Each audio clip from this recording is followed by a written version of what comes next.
কাকলী দুদিনের টানা বর্ষণের কারণে পাহাড়ি বিভিন্ন জায়গা মাটি যেগুলো আসলে ফাঁকা অবস্থা ছিল সেগুলো কিন্তু আসলে ধসে পড়ছে বিভিন্ন জায়গাগুলোতে।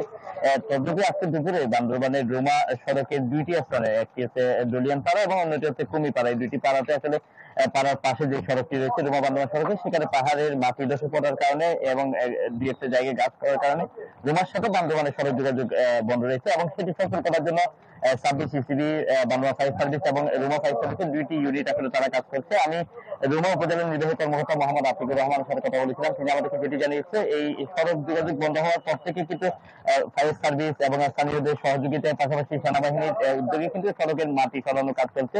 এটি খুব দ্রুত সময়ের মধ্যে তারা সচল করতে পারবে বলে জানিয়েছে। এটি না হওয়ার কারণে দুই পাশ থেকে সড়কে যারা আসলে বান্দরবান আসছে বা বান্দরবান থেকে রুমায় যাচ্ছে তারা কিন্তু আসলে অনেকটা বিপাকে পড়েছে। আমরা কথা বলেছিলাম সাধারণ যাত্রীর সাথে, তারা বলছে মাটির ধসে পড়ার কারণে কিন্তু এখন দুই পাহাড়ের মাঝখানে কিন্তু আসলে তারা আটকে পড়ে আছে, কিন্তু খুব দ্রুত সময়ের মধ্যে সেই মাটিটি সরানোর জন্য যেটি কাজ করছে। নগদের কাছে সব গ্রাহকই প্রিয়, তাই তো সারা দেশে ক্যাশ আউট চার্জ সবচেয়ে কম।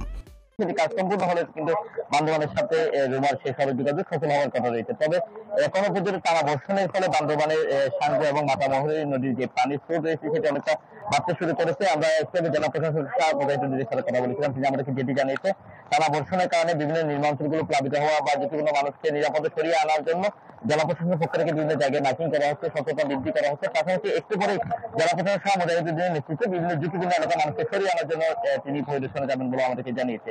সব মিলিয়ে সড়ক যোগাযোগ আর বৃষ্টির সর্বশেষ পরিস্থিতি আমার কাছে। ইয়াসিন, আপনাকে ধন্যবাদ। দর্শক, বান্দরবানের সাথে বন্ধ আছে রুমা উপজেলার সড়ক যোগাযোগ, আরো জানাচ্ছিলেন সহকর্মী ইয়াসিনুল হাকিম।